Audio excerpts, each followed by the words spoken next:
Fala aí, torcedor palmeirense! Meu nome é Will e esse aqui é o Gual 51. Hoje vamos fazer uma análise da chegada de Santos e Palmeiras à final da Libertadores. Vamos falar aí sobre os números das partidas, os jogos e como cada um chega para essa final. Mas antes de fazermos essa análise, se inscreve aqui no canal aqui embaixo. Se você gostar desse vídeo, dá aquela força, dá aquele like. E se você tem uma opinião diferente, você pode deixar nos comentários aqui embaixo pra gente interagir. Bora pro vídeo!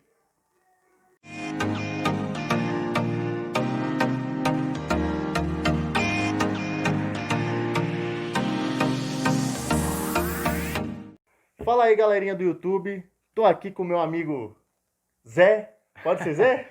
Tá ótimo. Eu sou o Will. Pra quem não conhece, esse aqui é o Gual 51. E a gente vai começar a análise falando do Santos. O Santos que começou a temporada de 2020 com o técnico Gesualdo Ferreira. Um tanto, né, um time assim que chega à final de uma forma bem improvável, né? Porque o time de Gesualdo Ferreira estava muito mal no Campeonato Paulista. Um time que tinha muitas dívidas, um time que tinha problemas administrativos extra-campo. E mesmo com um elenco limitadíssimo, chega à final da Copa Libertadores de forma competente, né? Trocando aí de técnico durante a temporada, entrando aí o Cuca, que também chegou ao Santos com problemas familiares, com problemas De de saúde saúde também. E chega e dá uma reformulada ali no ânimo da garotada aí do Santos para fazer a diferença e chega ao final aí dessa Libertadores ganhando de 3-0 do Boca Juniors, o todo poderoso Boca Juniors. O que você pensa, José, a respeito desse time do Santos? O que você acha sobre essa molecada, esse trabalho que o Cuca vem fazendo? Bom, as suas colocações foram perfeitas em relação a isso e mostra que realmente houve uma grande mudança de espírito, principalmente no vestiário, onde com o Gesualdo a equipe não abraçou a ideia do técnico, não é à toa que foi eliminado para Ponte Preta, que é um time com camisa, mas se a gente for colocar na balança, não era para ter sido uma eliminação tão precoce. O Santos, que também nos últimos anos, nessa década, é um dos times que mais venceu o Campeonato Paulista e acabou sendo eliminado justamente pela Ponte Preta. E com a chegada do Cuca, houve realmente uma mudança muito grande, jogadores que não vinham jogando tão bem. O próprio Marinho, que também deu várias declarações com falta de pagamento, pensou até em sair do time, teve um problema muito sério também de racismo no começo da temporada. Eles demonstraram que o elenco tinha potencial e estão mostrando aí mais uma vez que o Santos é um time gigante. Eliminar o Boca Juniors numa semifinal por 3-0 mostra realmente a força desse elenco, William. E quem você acredita, José, que vai aí fazer a diferença nessa possível final aí, não, nessa possível não, nessa real final entre Santos e Palmeiras? Do lado do Santos, quem é que o Palmeiras vai ter que tomar mais cuidado ali? Bom, eu tenho alguns amigos santistas e eles estão falando bastante do Marinho, do Soteldo, principalmente o destaque Caio Jorge, que vem surpreendendo aí, é um dos artilheiros da competição, né? Com 5 gols. E eu acredito particularmente que o gol não vai sair de nenhum desses atletas, até para fugir um pouco do óbvio. Eu acredito em gols improváveis. Então, se eu pudesse colocar um nome, eu vou colocar o nome do Lucas Veríssimo.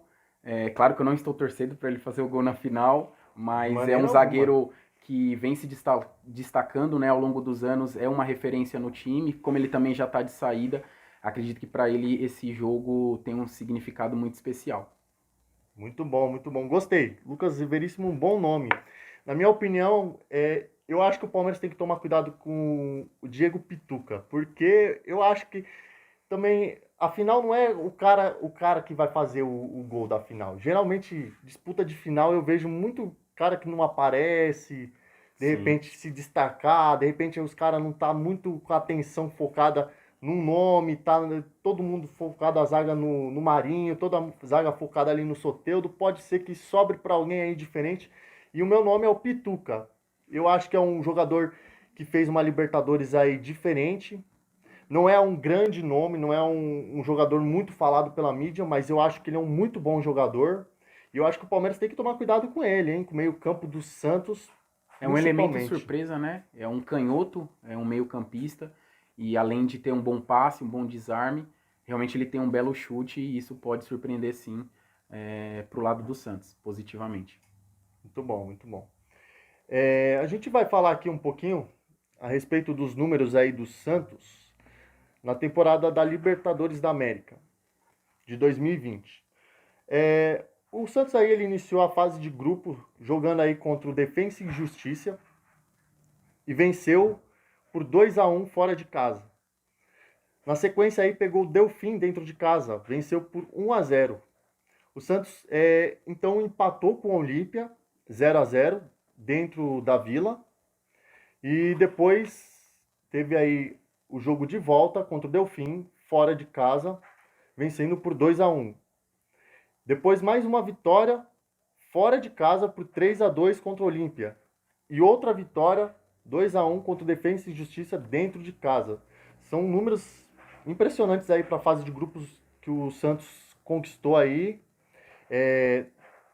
Desse grupo, basicamente aí só quem dá mais susto aí é o Olímpia, né? Não é um grupo tão complicado, não foi um grupo tão difícil. Só o Olímpia que é uma equipe que já tem título de Libertadores da América. É um time mais de expressão.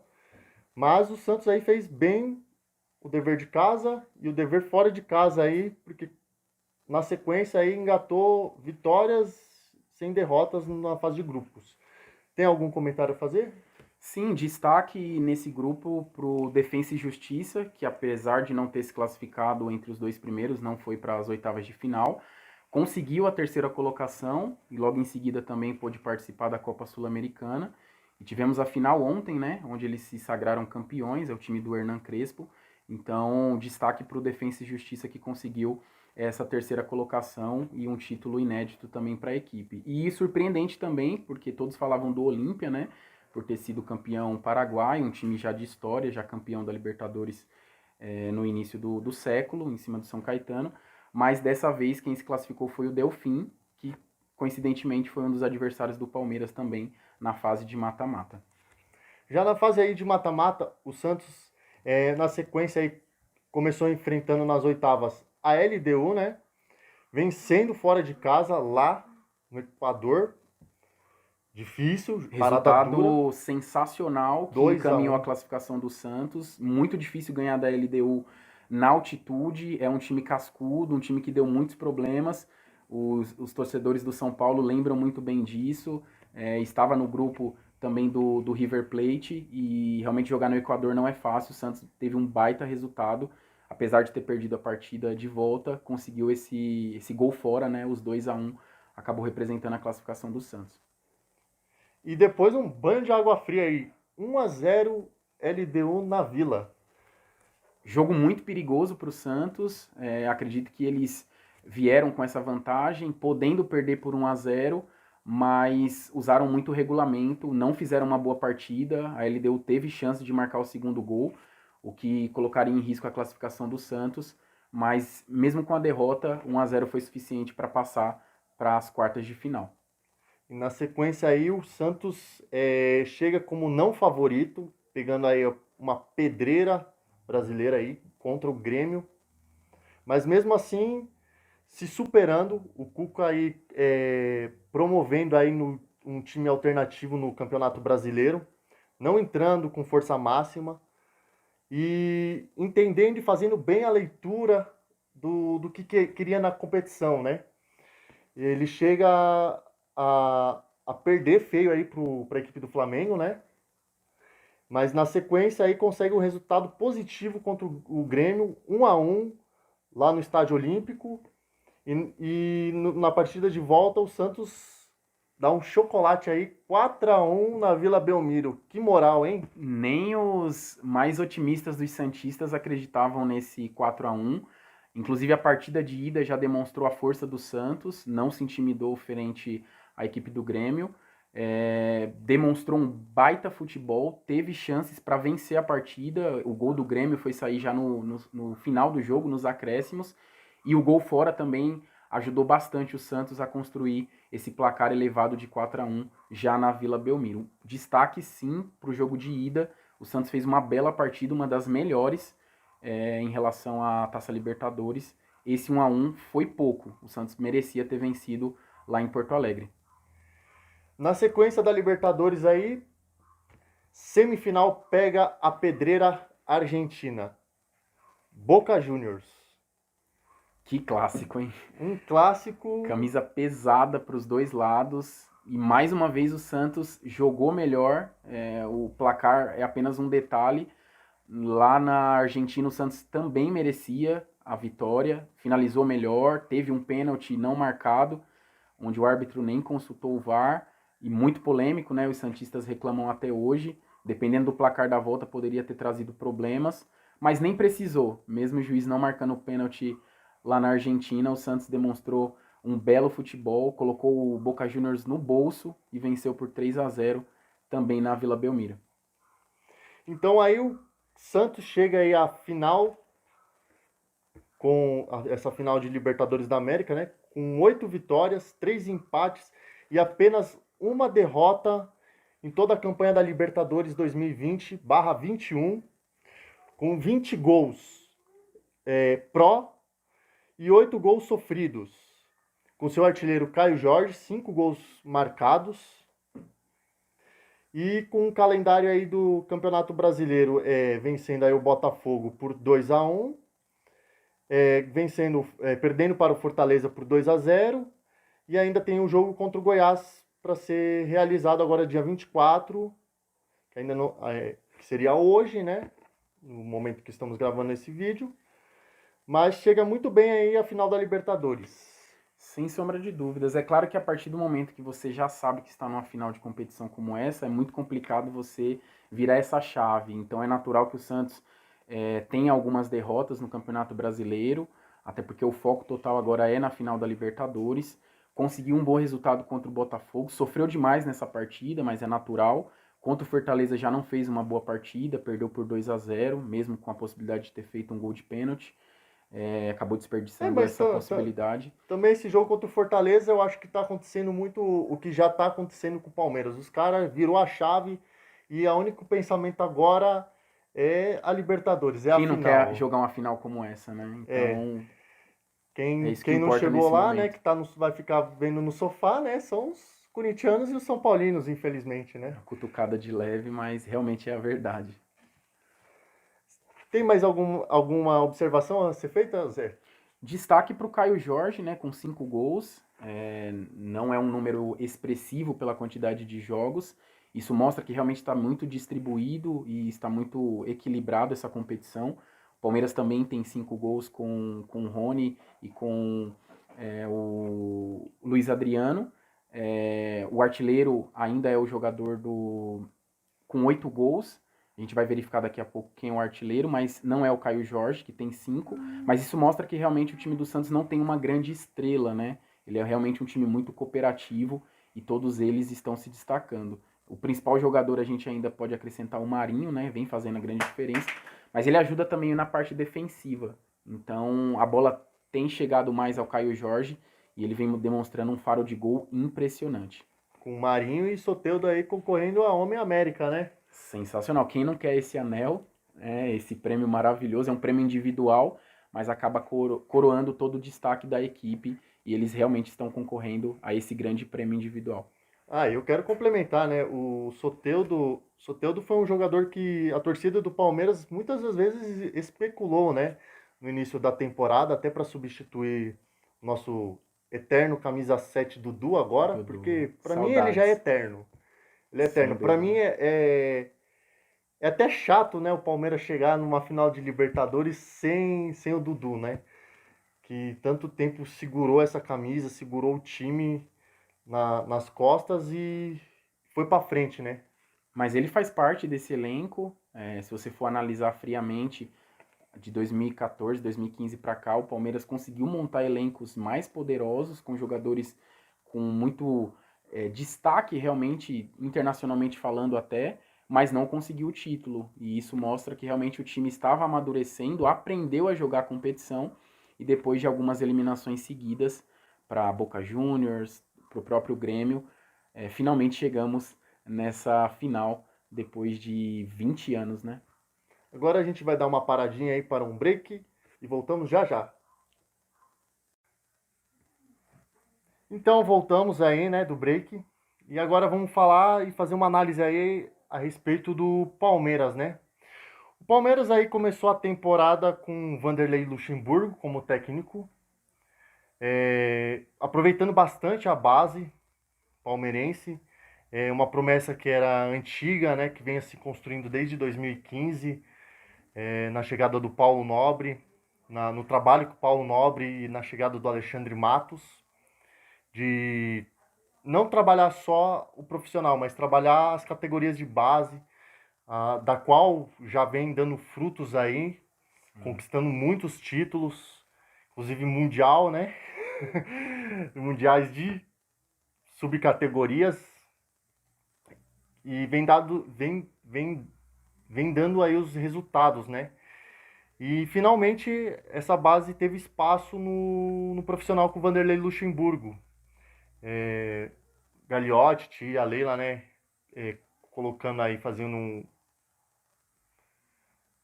sendo mais casca grossa, né? Não querendo contratar mais jogadores para o elenco, entendendo que o que tinha ali disponível já era o suficiente, somado à garotada, poderia trazer um bom resultado aí para a temporada. Então o Palmeiras começa aí bem, ganhando aí a Florida Cup, né? Com participação do Corinthians. Um torneio que não tem lá essa validade, mas que por se tratar do Corinthians, né, já é gostoso, né, vencer em cima deles, ganhar algo que eles poderiam ter levado, né? Sim. E começa aí o Campeonato Paulista e não convence, o time não convence taticamente, não convence o futebol, a parte técnica. Destaque para a garotada que leva esse time nas costas, aí vem a perca do Dudu, né? E a torcida sente bastante isso. E na sequência, chega a final do Campeonato Paulista contra o rival Corinthians. O temido Corinthians, porque viemos de uma sequência aí de muitos placares negativos, né? De muitos resultados negativos contra o Corinthians. Mas mesmo assim, jogando aquele futebol ruim, tanto Palmeiras e Corinthians, ganhamos de forma contestável, não apresentamos nada de diferente, a não ser essa molecada. O Palmeiras apresentou, deu essa assistência para subir os jogadores. Os que estavam lá não estavam rendendo, mas a molecada conseguiu se mostrar, mesmo num time que não estava apresentando um bom futebol. Destaque aí para o Patrick de Paula e Gabriel Menino. E o que eu gostaria de perguntar para você, o que você pensa desse Palmeiras que chega à final da Libertadores contra o Santos? Como você mesmo colocou, né, no começo do campeonato, o Palmeiras tinha um outro elenco, ainda com resquício de 2018 e 2019, já não mesmo com aquele investimento, que a Crefisa veio muito forte, né, contratando várias estrelas de renome, e dessa vez houve a mescla dos jogadores remanescentes com o aproveitamento da base, que na verdade todos os clubes deveriam fazer, que realmente é o que traz um retorno não somente financeiro, mas também mostra que realmente a equipe se preocupa com a base de maneira geral. E através disso os resultados eles vieram. O Palmeiras se classificou muito bem no Campeonato Paulista, chegou à reta final contra o seu maior rival, o Corinthians, e reeditaram a final que já havia acontecido no ano de 2018, né? Então, o que acirrou ainda mais essa rivalidade entre eles, o Palmeiras com esse gostinho de revanche, ainda mais para poder disputar a final, a segunda partida em casa, como também aconteceu no ano de 2018. Conseguiu um belo resultado lá em Itaquera, com o 0-0, e trouxe o resultado para cá, né, no Allianz Parque, podendo se sagrar campeão. E fez uma bela partida, a estratégia funcionou muito bem até os 45 do segundo tempo, até que saiu aquele pênalti, né? O Gustavo Gomes acabou se afobando um pouco e fez o pênalti no jogo. Mas mesmo com o título paulista, que não acontecia desde o ano de 2008, né? Eram 12 anos aí de jejum, o Palmeiras não convencia, era um time muito pragmático, dependia muito do Luiz Adriano, a bola não chegava, tinha muito chutão. Então o time demorou para entender a ausência do Dudu, e o Rony também na época não vinha se demonstrando um grande destaque, ele demorou também alguns meses para conseguir se encaixar nesse time. Mas o título, ele trouxe exatamente mais confiança ao elenco, mas os resultados eles não vieram, uma sequência de empates acabou decretando o fim da era Luxemburgo, e logo mais a gente vai falar da chegada também do novo técnico português. O Vanderlei Luxemburgo, né, ainda com aquela declaração polêmica de dizer que não tinha elenco suficiente, não tinha time suficiente para jogar um futebol vistoso para a sua torcida. Ali foi o fim da linha para ele. E em contrapartida chega aí o Abel Ferreira já promovendo mudanças aí na forma de jogar do time. Com muito pouco, Abel Ferreira consegue apresentar um resultado melhor, não digo em termos de placares, mas sim em termos de futebol, né?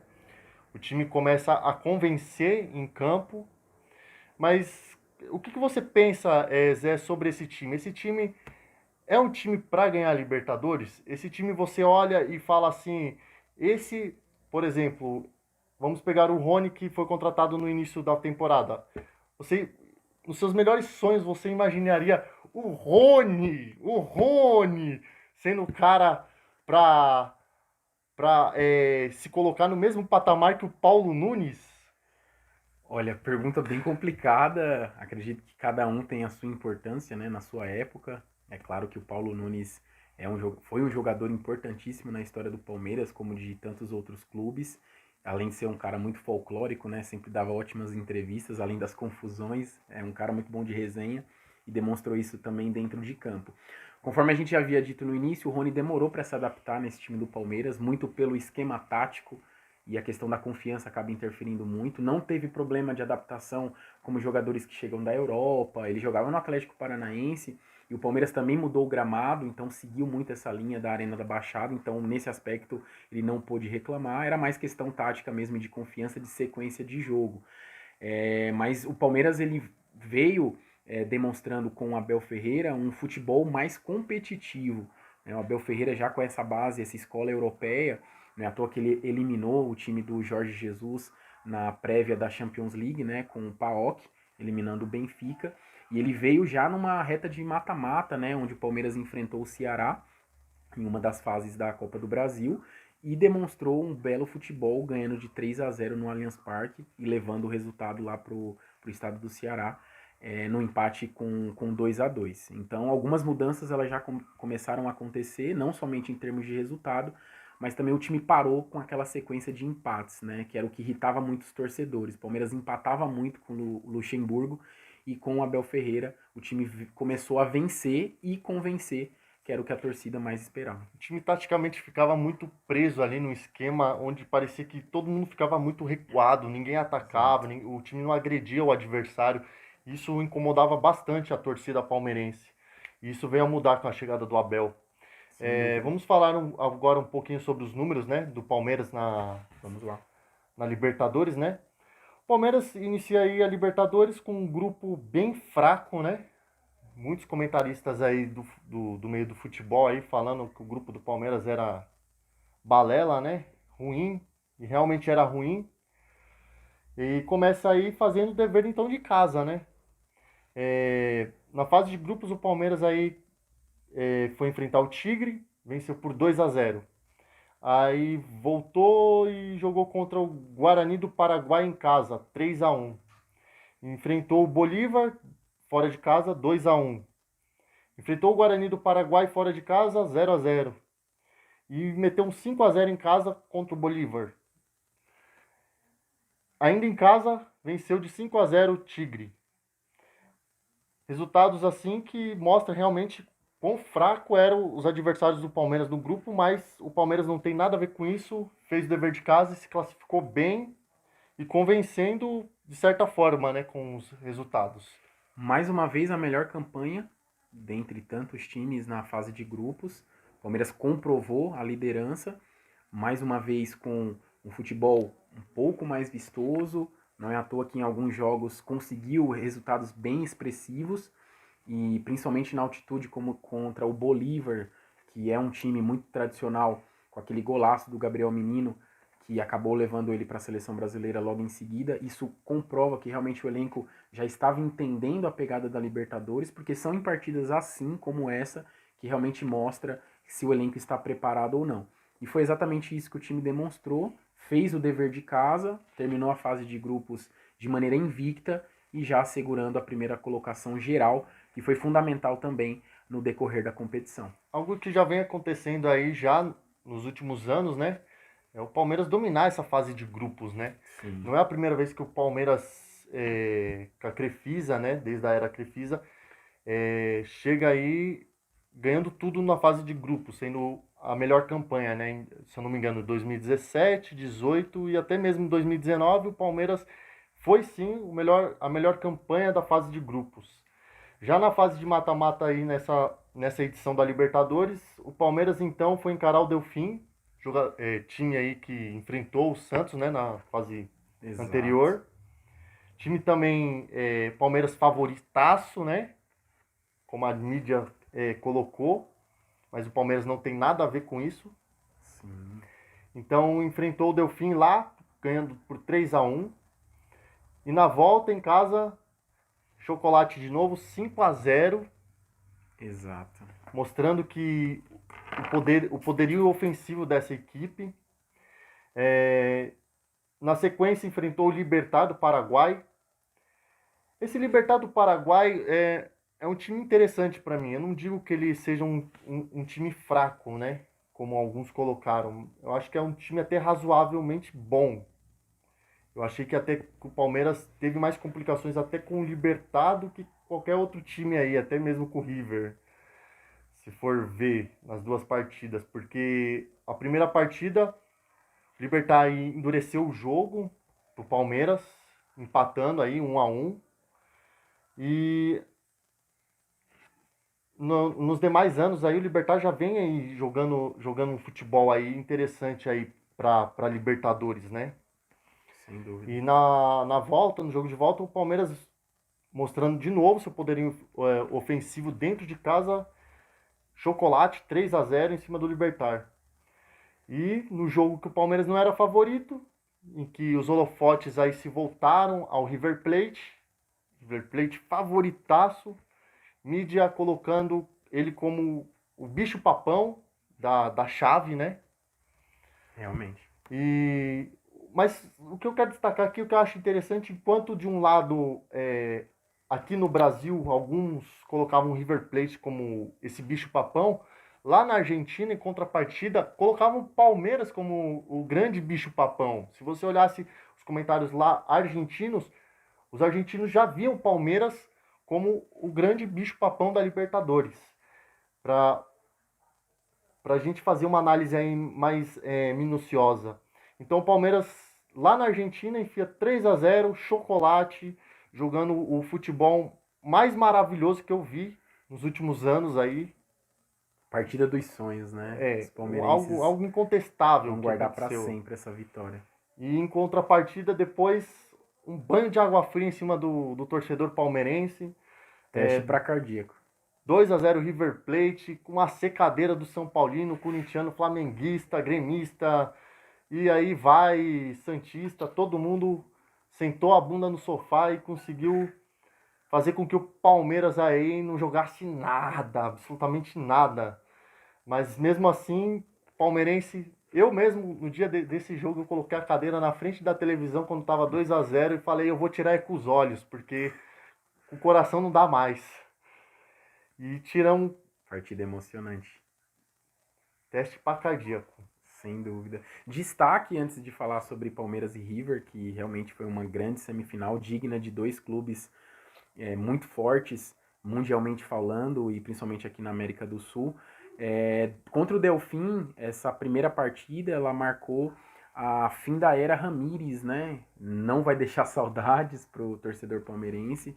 Ele acabou fazendo parte de um dos gols, né, do Delfim, o gol de honra, e isso acabou gerando muito burburinho na imprensa, entre torcedores, e acabou sendo o fim da era Ramírez, que não fez uma boa campanha, não deixará saudades para o torcedor palmeirense. E aí, logo em seguida, você destacou muito bem, o Palmeiras sofreu muito com o time do Libertad. A partida de ida, esse 0-0, ele ficou barato. Tiveram bolas na trave, o Palmeiras tomou muito sufoco no final da partida. Poderia ter vindo para São Paulo com um resultado negativo, o que poderia complicar as coisas, mas trazendo esse empate dentro de casa mostrou toda a sua força e aí conseguiu passar para a semifinal, aí sim, contra o todo-poderoso River Plate. Então, tanto as oitavas quanto as quartas, teoricamente o Palmeiras teve um caminho mais tranquilo em relação à equipe do Santos, porém, encontrou o River Plate, que nos últimos 4 anos sempre chegou pelo menos na semifinal das competições.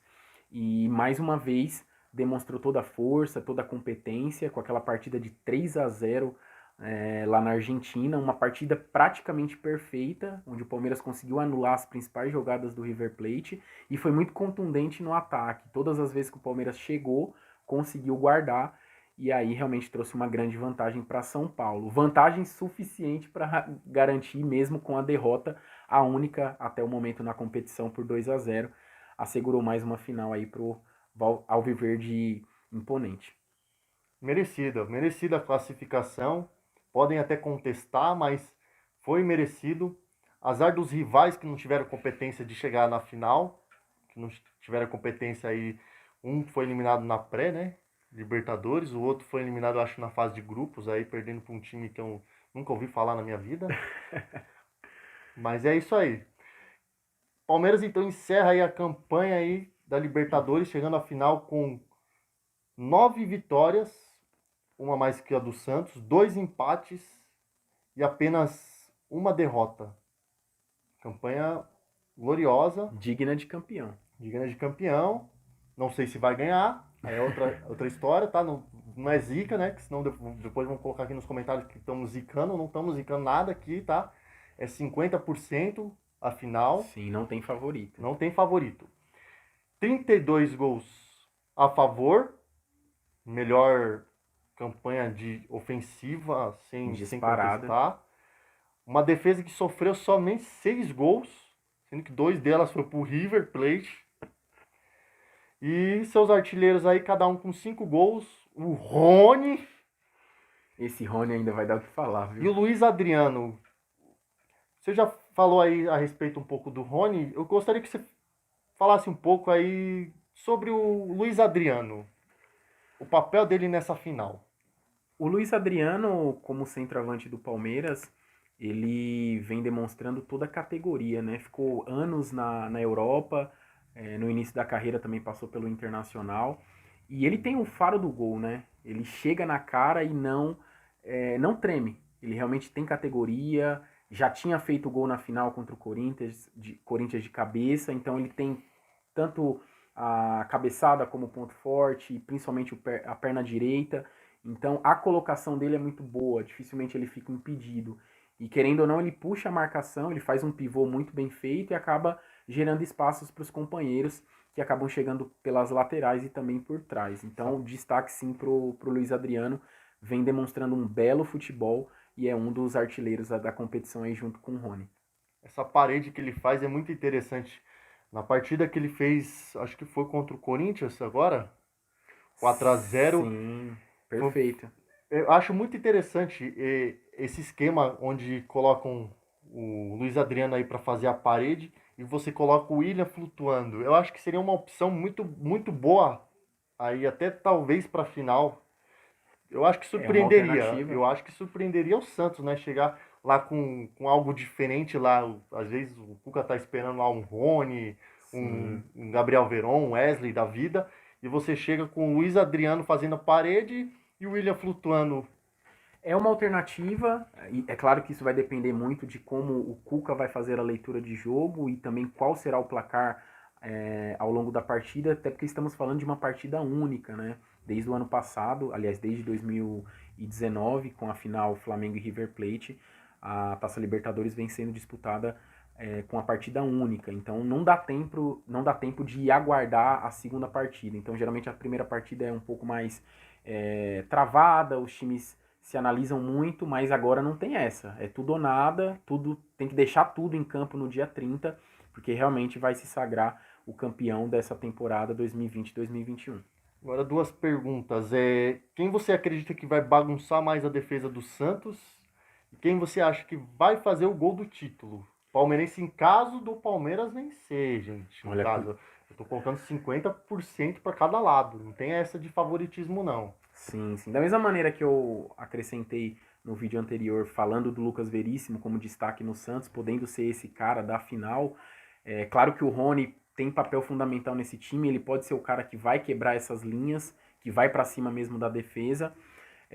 Eu acredito muito no Gustavo Gomes, então vamos ficar aí de zagueiro para zagueiro. O Gomes vem se destacando, um dos melhores zagueiros do Campeonato Brasileiro e dessa Libertadores também, vem fazendo uma campanha impecável. Ajuda muito para que a bola não chegue tanto no goleiro Everton, que também está pegando até pensamento. Então, assim como eu destaquei o Lucas Veríssimo, zagueiro do Santos, vou destacar o Gustavo Gomes, zagueiro de seleção paraguaia. Muito bom. Uma coisa interessante, você destacou dois zagueiros aí. Então você está acreditando que pode sair um gol de bola aérea aí, né? Sim, E sem uma coisa dúvida. que eu tenho observado nas últimas partidas do Palmeiras é que o Palmeiras é um time que parece que não sobe na bola aérea. Principalmente o sistema defensivo, muitas das vezes a gente toma muitos gols ali pelo lado do Luan, não é criticando o Luan, mas quem operou ali pelo lado direito ali, do setor defensivo palmeirense, você pode ver que muitas das vezes o Palmeiras toma gols de bola aérea, né? Não é nem de jogada feita, bem trabalhada, é jogada alçada mesmo. É interessante essa sua análise. Para mim, na minha opinião, eu acho que o cara que vai fazer o gol do título vai ser o meu xará, o William. Eu acho que eu até não coloquei ele na minha Merece, merece. escalação. Eu não coloquei ele na minha escalação. Eu acredito que vai vir do banco esse título, vai sair do banco, no caso palmeirense. O cara vai entrar e vai fazer. E eu acho que para mim, o cara que merece, por tudo que ele representa e já representou no Palmeiras, é o William. É um cara que bagunça taticamente o time. Você tira um jogador de velocidade, coloca um jogador flutuando, você quebra a linha defensiva do Santos e você surpreende ali com um gol de categoria ali. Gol bonito, um golaço. Um golaço. Eu imagino um golaço do William.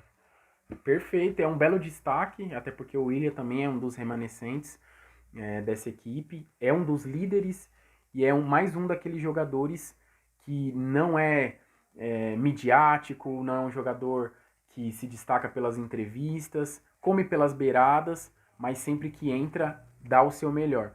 E da mesma maneira como o Luiz Adriano, ele pode jogar sim, mais centralizado, que não é a posição que eu mais gosto do William, eu prefiro quando ele flutua, e também pode jogar pelos lados, podendo realmente rabiscar, bagunçar essa zaga do Santos. É jogador de segundo tempo, acredito que ele não tenha condições para 90 minutos, e também essa não é a ideia do Abel Ferreira. Mas fica aí o seu destaque e vamos ver se realmente ele vai ser o autor do gol do título do Verdão.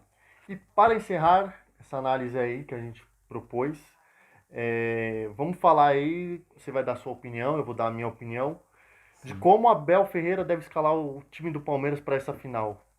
Você pode começar escalando o seu time do 1 ao 11. Vai lá, Zé. Vamos lá. Na verdade, não é cola, mas acredito que o meu time é exatamente o mesmo que o seu, fazendo só algumas movimentações no meio de campo, mas é claro que o Abel sabe melhor do que a gente como é que pode ser feito. No gol, o Everton, né, indiscutível, realmente goleiro de seleção, tá pegando tudo e é destaque mesmo. Já foi no Atlético Paranaense e agora vem colhendo os frutos no Palmeiras. No Palmeiras, na lateral direita, o Marcos Rocha. Jogador contestado, mas tem essa pegada de Libertadores. Estava no elenco também do Atlético Mineiro no ano de 2013, então sabe jogar esse tipo de competição. Luan na zaga, na lateral direita, né? Junto com ele o Gustavo Gomes para fechar essa zaga pela esquerda. E também o Matias Vinha, destaque sensacional, jogador que não dá para colocar no banco, realmente vem sendo destaque, não somente pela parte defensiva, mas também ajuda muito no ataque. Para deixar esse meio de campo mais encorpado, assim como foi na partida contra o River Plate, iniciaria também com o Danilo e o Patrick de Paula, justamente para dar essa sustentação no meio de campo. Além de marcar muito bem, eles têm uma boa saída de bola, um bom lançamento, que pode ajudar muito nesse desafogo para a bola não ficar queimando ali na frente da área. Gabriel Menino também em uma das laterais, ajudando também o Marcos Rocha nessa composição, já que o Marcos Rocha sobe muito e acaba não voltando, então para não deixar essa brecha na lateral. Do outro lado o Rony, que é o jogador de velocidade para quebrar essas linhas, pode ser aí mais um ponto positivo para o Palmeiras. No meio de campo, sem sombra de dúvidas, a melhor temporada do Veiga, vem sendo destaque no Campeonato Brasileiro e também na Libertadores vem tendo um papel fundamental, é o cara do último passe e também vem cobrando aí os pênaltis, tem uma batida diferenciada. E no ataque, Luiz Adriano, promessa aí de fazer o pivô da melhor maneira possível e também ajudar no ataque com os gols que o Palmeiras precisa. Essa é a escalação para a grande final, não sabemos ainda se é essa que o Abel vai colocar, mas essa é a provável escalação para o Palmeiras nessa grande final da Taça Libertadores da América. É a mesma escalação que eu também desenhei, é a mesma. Só com uma dúvida eu acho maior ali no meio de campo. Eu acredito que possa aí sair o Veiga dessa escalação, trazer o menino mais por dentro e colocar o Gabriel Veron para dar mais velocidade ao time. Isso também vai depender muito de como tá a situação do Veiga, porque é um jogador que oscila muito. Ele é um excelente jogador para o meio campo do Palmeiras, porém ele nem sempre entrega aquilo que se espera dele, né? Então aí fica esse adendo, mas eu acredito que não vai ser muito diferente dessa escalação. Falar um pouco mais do Marcos Rocha, né? Por que eu acredito que o Marcos Rocha? Bom, o Marcos Rocha jogou a Libertadores inteira também, né? Fazendo a função de lateral direito. Eu não acredito que na final o Abel vai fazer algo diferente disso. De falar assim, eu vou puxar o Gabriel Menino e vou deixar o Marcos Rocha lá para eu ter Veiga, Rony e Verón jogando na frente. Não acredito que isso vai acontecer. Até porque nos últimos jogos também não vi o Gabriel Menino atuando pela lateral direita. Sim. Não foi treinado isso. Só se ele fugir muito do padrão, né? Pode também acontecer, né? Acho pouco provável numa final. O time já vem treinando, então a sequência de jogos ela acaba impedindo também de você fazer grandes mudanças. Acredito que o arroz com feijão nesse momento é o ideal. A equipe já está bem encaixada e vem seguindo bem aquilo que o treinador pediu. E é isso aí, meus caros. A gente quer encerrar essa análise aí do futebol, essa análise de Santos e Palmeiras, final da Libertadores. Fica aqui meus agradecimentos, o do Zé também, se quiser deixar mais alguma palavra. Agradeço pelo convite, pela oportunidade. Esperamos uma grande final, independente do resultado. É claro que a gente quer o resultado para o Palmeiras, mas parabéns ao Santos, parabéns ao Palmeiras por terem chegado tão bem nessa grande final. Esperamos um grande jogo, uma grande partida, sempre com respeito e que vença o melhor futebol, a melhor organização. E até o próximo vídeo. E até o próximo vídeo. Fiquem com Deus. Um abraço, Tchau, pessoal. um abraço.